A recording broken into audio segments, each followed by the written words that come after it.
Halo teman-teman, selamat datang. Eh, kita akan ngobrol-ngobrol santai hari ini, tapi topik kita agak berat sedikit sih, tapi menarik. Topiknya itu tantangan kebangsaan masa kini. Nah, sebelumnya perkenalan dulu, saya Isnu Amiseno dari Direktorat Bendungan dan Danau. Nanti akan memandu teman-teman semua untuk diskusi ini, tapi saya nggak sendiri. Nah, saya ditemani Mbak Lydia. Coba disapa dulu teman-temannya, Mbak. Halo teman-teman semua, perkenalkan nama saya Lydia Milenia Banjarnahor, saya dari Direktorat Bendungan dan Danau. Gimana nih Mas Wisnu? Ya, nanti kita nggak sendiri nih Mbak Lydia, ada teman-teman kita. Tapi coba kenalan dulu ya, ini kan baru nih. Oh boleh nih, perkenalan dong teman-teman. Oke, halo teman-teman. Kenalin, namaku Husna. Aku dari Direktorat Bendungan dan Danau. Halo, saya Ivan Daniel Pasaribu, saya dari Direktorat Bendungan dan Danau. Halo semuanya, saya Emaruf Alyasya dari Direktorat Sistem dan Strategi Perencanaan Sumber Daya Air. Ya, halo semuanya. Perkenalkan nama saya Hadi. Saya dari Direktorat Sungai dan Pantai. Dan saya perkenalkan nama saya Ilham dari Direktorat Bendungan dan Danau. Oke, jadi kita ada berlima ya teman-teman ya. Mbak Husna, Mas Hadi, Mas Rafif, Mas Ivan, sama Mas Ilham. Nah, kita akan diskusi sedikit nih mengenai tantangan kebangsaan masa kini. Ada beberapa topik nih, ada 5. Mbak Lydia bisa bantu nggak baca? Oke Mas Wisnu, kita kali ini akan membahas tentang tantangan kebangsaan masa kini.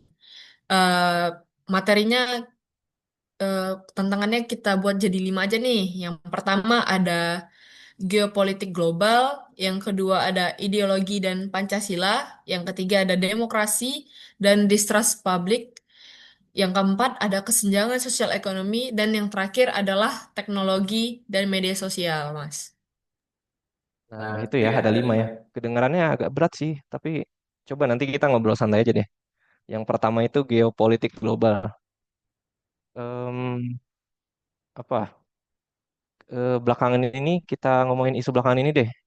Ada perang dagang Amerika Serikat dengan Cina. Nah, jadi tarif impor barang-barang dari eh, Cina yang awalnya 10% dinaikin sama Amerika tuh ke 20%. Terus akhirnya Cina nggak terima, akhirnya dibalas istilahnya, dinaikin juga tarif dari Amerika yang impor ke Cina. Terus akhirnya terjadilah perang dagang hingga mencapai 145%. Nah, ini akan berakibat pada stabilitas ekonomi global nih, termasuk Indonesia. Nah, Indonesia itu kemarin udah sampai 32%, tapi akhirnya kan negosiasi itu jadi 19%. Nah, jadi kesimpulannya itu saat ini dunia itu nggak pasti ya, jadi banyak konflik antar negara. Nah, karena ketidakpastian itu, saya mau tanya ke teman-teman nih, bagaimana kita menyikapi atau apa yang perlu kita siapkan nih untuk ketidakpastian ini. Salah satu contohnya itu yang ketidakstabilan ekonomi nih. Coba saya tanya Mas Rafif deh, terkait perang dagang ini bagaimana? Oke Mas, Eh, dari saya sendiri, saya pertama mau mengucapkan selamat dulu ya kepada negara kita, Indonesia, telah berhasil mendapatkan kesepakatan dari penurunan tarif yang 32% ke 19%, itu patut diacungi jempol banget. Dan kalau dari tanggapan saya sendiri itu tantangannya sih pada saat ini itu ya, eh, perang tarif ini merupakan perang tipe baru ya, yang karena perang yang biasanya itu ya perang militer atau pertempuran antar prajurit. Nah, sekarang jadi perang dagang dengan tarif-tarifnya yang berbagai macam ya. Nah, di sini saya menilai Indonesia itu harus dapat mempertahankan posisi eh, politik bebas aktifnya untuk menempatkan posisi negara Indonesia itu di antara dua kekuatan global ini. Karena agar tidak condong ke sisi manapun, sehingga tidak dikendalikan dan dapat membuat keputusan demi kepentingannya sendiri. Begitu, Mas. Nah, aku masuk ya teman-teman. Jadi tadi yang disampaikan sama Mas Rafif sih udah oke tuh ya. Udah bener gitu. Indonesia harus tetap pada posisinya untuk menerapkan politik bebas aktif gitu. Nah, walaupun tadi udah disebutin juga kalau Indonesia sudah berhasil menurunkan tarif impor dari 32% ke 10% ya.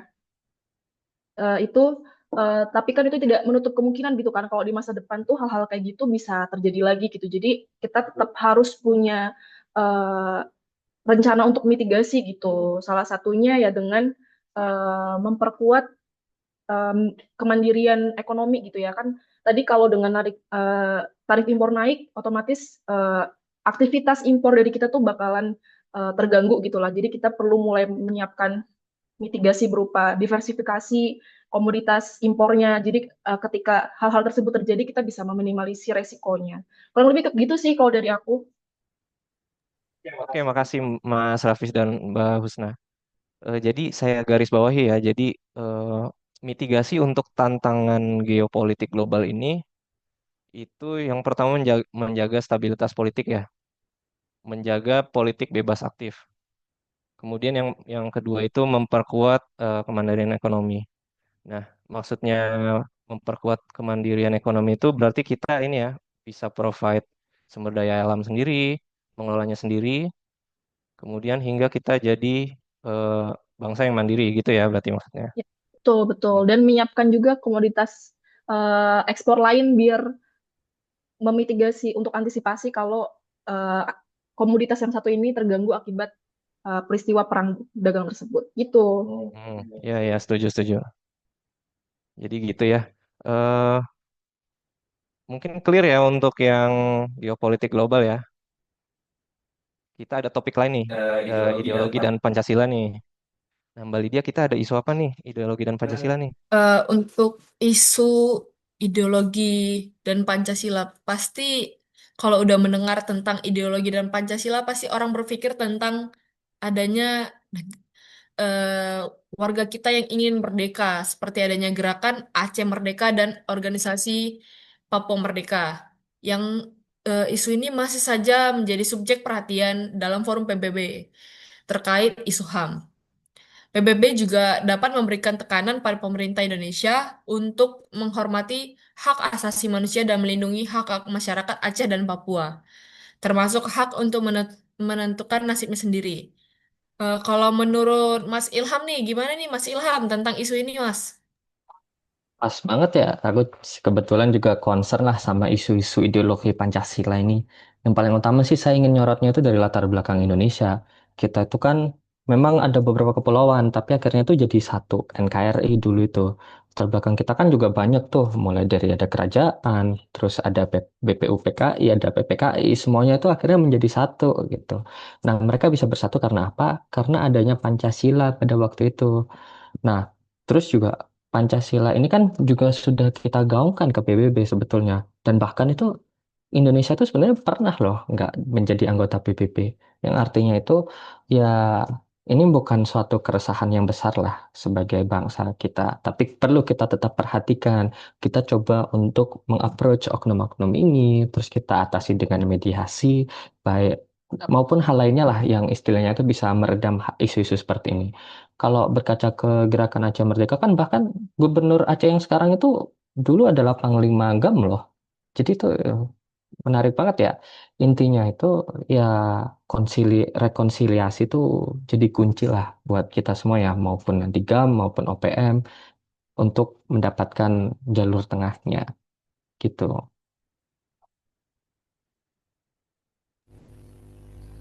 Dari saya juga ingin menambahkan eh, bahwa pemahaman terhadap Pancasila pada generasi muda saat ini memang sedang menurun. Pendidikan karakter Pancasila seringkali hanya bersifat teoritis dan tidak menyentuh. Hal ini disebabkan karena pendidikan kewarganegaraan di sekolah itu hanya sering dihafal, bukan dipahami, apalagi diamalkan dalam kehidupan sehari-hari.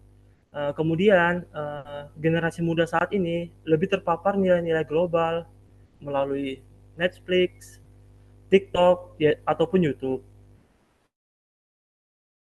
daripada lagu-lagu kebangsaan. Mereka mungkin lebih mengenal lagu K-pop dibandingkan lagu-lagu perjuangan Indonesia. Kemudian kurang ada pihak yang teladan dalam mengamalkan nilai-nilai Pancasila sehingga tidak bisa dijadikan contoh yang baik bagi anak muda. Poin utamanya, janganlah terpecah belah hanya karena adanya dorongan dari segelintir orang yang menyebarkan berita tidak baik. Kita itu harus kompak, apalagi kita negara kesatuan, supaya tidak ada anggapan bahwa Indonesia ini terpecah. Hal ini juga bisa dilakukan karena generasi muda sudah bisa memahami dan mengamalkan Pancasila dengan sangat baik. Wah, terima kasih nih buat Mas Ilham dan Mas Hadi ya. Berarti yang bisa kita highlight dari isu yang tadi adalah rekonsiliasi yang menjadi kunci bagi rakyat ya. Eh, Betul, dan betul, Mbak. adanya untuk yang bisa kita lakukan sekarang dari usia dini nih, kita perlunya adanya penguatan pendidikan karakter Pancasila dengan kegiatan yang implementatif ya. Oke, menurut saya Betul. materi ini sangat baik sih. Dan pendapat-pendapat dari teman-teman kita nih sangat baik. Ini kita bisa lanjut kepada Mas Isnu untuk materi selanjutnya. Ya, ya, gitu ya. Berarti kita harus menanamkan pendidikan karakter Pancasila sejak dini ya. Dan kegiatan itu juga harus dilaksanakan secara implementatif kan, nggak hanya textbook aja ya. Nah, yang ketiga kita punya topik nih, demokrasi dan distrust publik. Nah, kita kan kemarin tuh baru ada tugas pelatihan dasar ya, terkait dengan isu kabur aja dulu. Nah, coba kita kulik sedikit lebih banyak deh di sini deh. Karena kemarin kan nggak semuanya punya kesempatan buat menyampaikan pendapatnya masing-masing ya. Coba gimana menurut Mbak Husna gimana? Oke, kita ngomongin isu kabur aja dulu ya. Sebenarnya aku sempat ngikutin sih, cukup ngikutin juga terkait tren ini gitu. Jadi kan kalau dilihat tuh dia eh, marak dibicarakannya itu di kalangan anak muda ya, usia produktif lah gitu, usia-usia yang dia sedang mencari kerja dan bekerja gitu ya. Jadi kalau dilihat tuh sebenarnya gerakan ini tuh dia bentuk ekspresi aja sih dari generasi muda, dia bentuk satir gitu, sindiran sosial bahwa mungkin saat ini tuh mereka merasa tidak puas gitu dengan kondisi di Indonesia saat ini ya, baik dari sisi ekonomi, sosial, politiknya kan kalau kita bisa lihat tuh kan sekarang mungkin banyak yang merasa cari kerja di Indonesia tuh sulit ya, makanya mereka sampai pergi gitu kan ke luar negeri untuk mencari kehidupan yang lebih baik. Terus dari sisi politik juga mungkin mereka banyak yang merasa kurang puas gitu terkait kebijakan-kebijakan yang dikeluarkan oleh pemerintah gitu ya. Jadi sebetulnya itu adalah bentuk ketidakpuasan aja sih dari generasi muda itu. Nah, kalau kita kaitkan dengan konteks demokrasi, ya, dan stabilitas politik tentunya ya, tren kabur aja dulu itu bisa jadi cerminan loh sebenarnya terkait ya itu tadi kepercayaan publik yang turun, apalagi khususnya untuk check and balance ya. Dalam teori demokrasi itu sistem check and balance itu yang paling penting loh untuk memastikan eksekutif, legislatif, dan yudikatif itu mereka saling mengawasi gitu. Istilahnya itu trias politika. Nah, agar nggak ada yang salah gunakan kekuasaan itu, ya penting banget untuk check and balance ini. Tapi ya kalau anak muda itu lebih memilih untuk kabur aja dulu, berarti kan ada yang salah nih sama sistem ini, sama mekanismenya ya, terutama di Indonesia. Misalnya kayak DPR itu dianggap hanya tukang stempel, terus lembaga penegak hukum itu kurang independen, ya akibatnya tuh stabilitas politik kita jadi rapuh gitu. Kita partisipasi rakyatnya menjadi rapuh.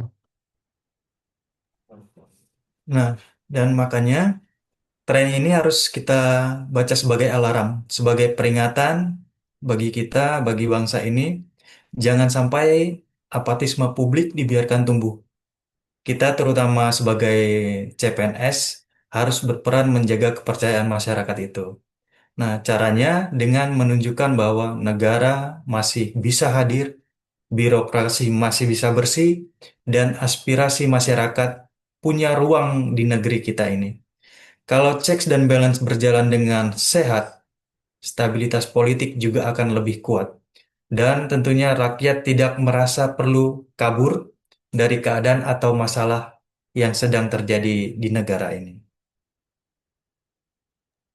Oke, Oke, ya, ya saya saya setuju setuju sih sama sama itu. yang disampaikan teman-teman. Intinya itu check and balance ya antar lembaga pemerintah ya. Trias politika, ya ya ya. Eh ya saya setuju. Berarti juga kita harus salah satunya adalah membuka ruang-ruang diskusi publik ya. Jadi kita dalam pengambilan keputusan juga melibatkan masyarakat ya, gitu ya. Betul.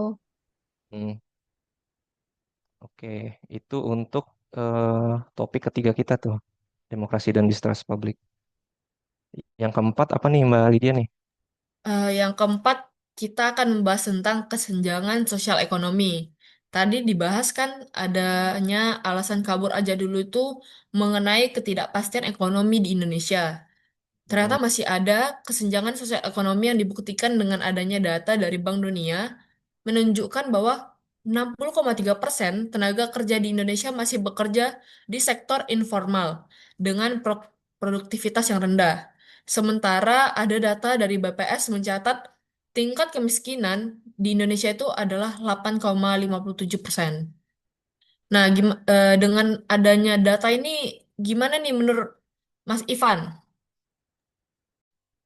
Oke, nah kalau kita sendiri berbicara soal kesenjangan sosial ekonomi, kuncinya itu ada pada pembangunan SDM kita.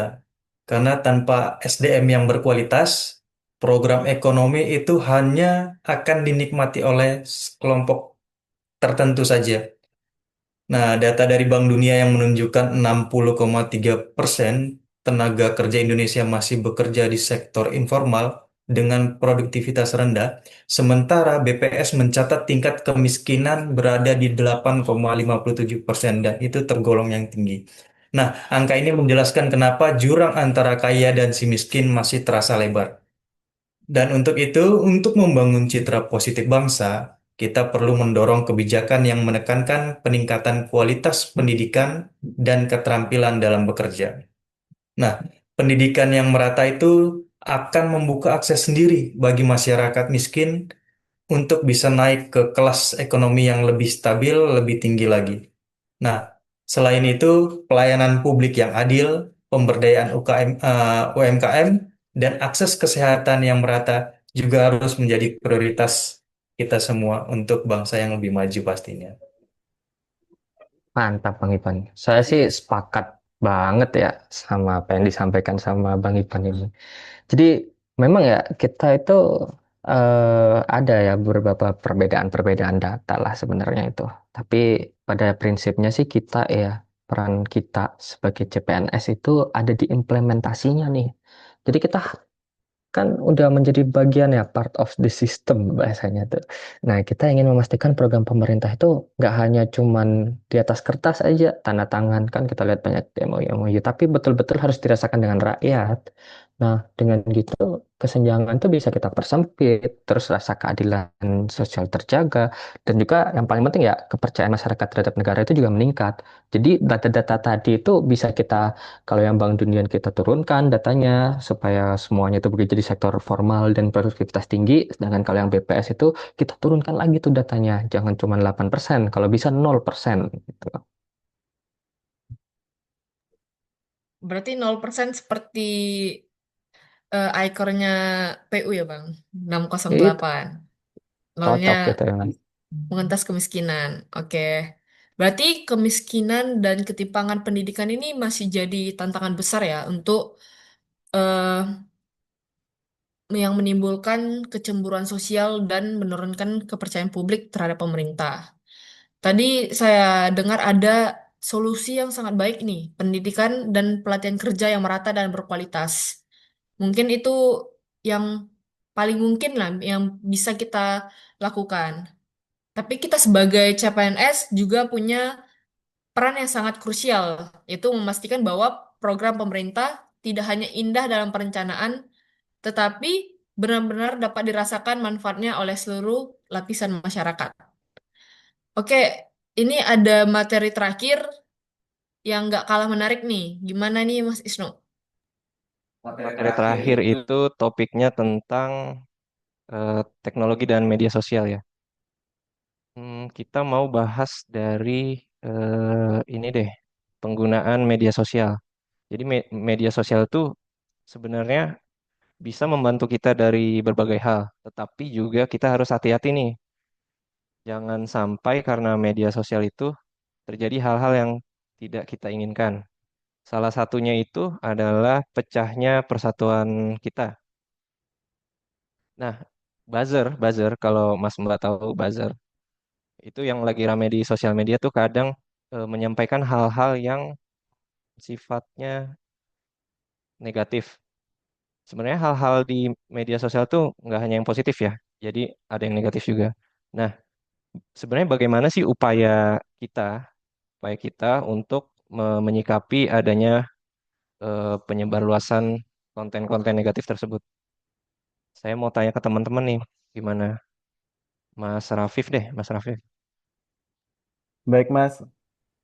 Dari saya sih, untuk penggunaan sosial media sendiri itu di Indonesia memang saat ini lagi masif-masifnya ya, karena kita sedang menuju Mm-mm.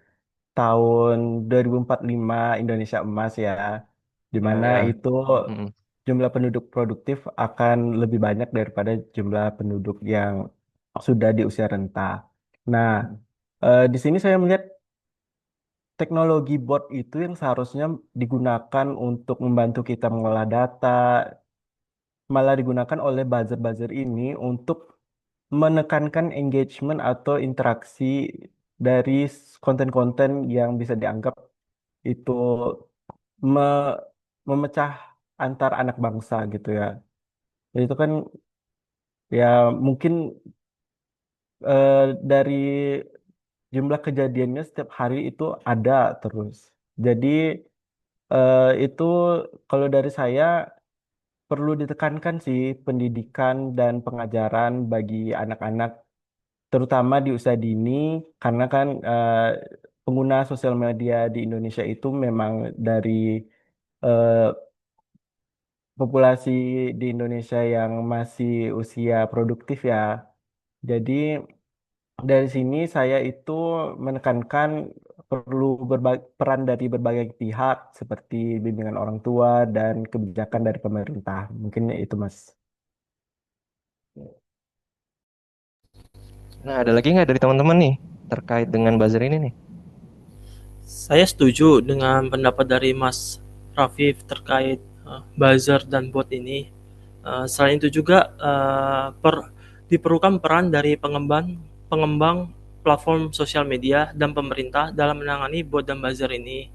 Dari pihak platform media sosial ini mengembangkan dan menyempurnakan diperlukan pengembangan dan penyempurnaan algoritma yang mampu mendeteksi pola aktivitas bot dan akun palsu, serta secara otomatis menghapusnya. Kemudian menerapkan proses verifikasi yang lebih ketat untuk akun, serta kolaborasi dengan pihak ketiga yang independen untuk memverifikasi kebenaran informasi dan memberi label peringatan pada konten yang terbukti hoax. Sedangkan dari pihak pemerintah dan penegak hukum, dari mereka perlu mengeluarkan dan menegakkan undang-undang yang relevan untuk menjerat pelaku penyebaran hoax. Uh, Setelah itu melakukan kampanye edukasi literasi digital dan berkolaborasi dengan pengembang platform media sosial, lembaga pendidikan, dan organisasi masyarakat sipil untuk membangun ekosistem digital yang sehat. Saya juga ingin menambahkan untuk peran pengguna individu. Dari pengguna media sosial dapat juga menggunakan fitur laporan report yang disediakan oleh platform media sosial untuk menandai akun yang mencurigakan atau akun yang menyebarkan konten hoax. Itu kalau dari saya, Mas.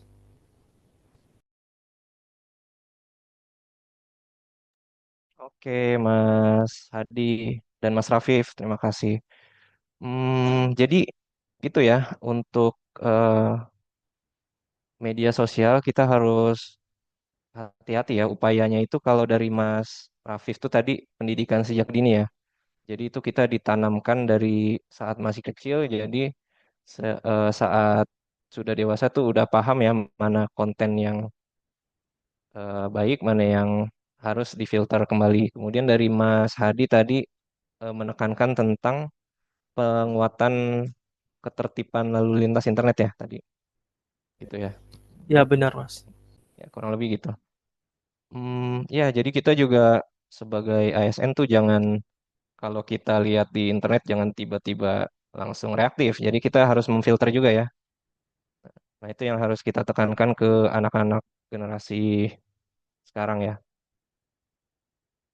Eh, Kayaknya diskusinya cukup untuk 5 topik ini ya. Tapi kayaknya kita punya beberapa catatan diskusi nih. Mbak Lydia? Ya Mas, tadi Mhm. kita sudah mendengarkan pendapat-pendapat teman-teman kita yang sangat-sangat baik ini. Dari 5 tantangan besar di masa kini yang tadi kita sudah bahas, kesimpulan yang bisa kita dapatkan untuk tantangan yang pertama adalah Indonesia tetap menjadi tetap menjaga politik bebas aktif dan memperkuat kemandirian ekonomi ekonomi kita. Yang kedua, penguatan karakter Pancasila dari usia dini dengan kegiatan yang implementatif. Yang ketiga, ada Indonesia harus memperkuat check and balance antar lembaga pemerintah serta menyertakan aspirasi masyarakat dalam pemutusan keputusan. Yang keempat, kita tetap mendorong program pemerintah agar terlaksana dengan baik. Dan yang terakhir adalah penanganan terhadap bot dan buzzer sebagai penyebar hoax di media sosial memerlukan pendekatan yang komprehensif dan melibatkan berbagai pihak. Segitu, Mas. Yep. Jadi gitu ya kesimpulan dari diskusi kita di 5 topik itu dari pendapat teman-teman, dari upaya-upaya yang disampaikan teman-teman. Jadi jelas ya tantangan kebangsaan masa kini itu nyata dan kompleks ya, jelas. Gimana menurut teman-teman? Jelas ya? Sepakat, Jelas, Mas. jelas, Ya, Jelas sepakat. banget. jelas. Sangat jelas, Mas. Ya, semoga obrolan ini bisa jadi refleksi dan motivasi bagi kita semua. Terima kasih sudah mendengarkan. Salam bela negara.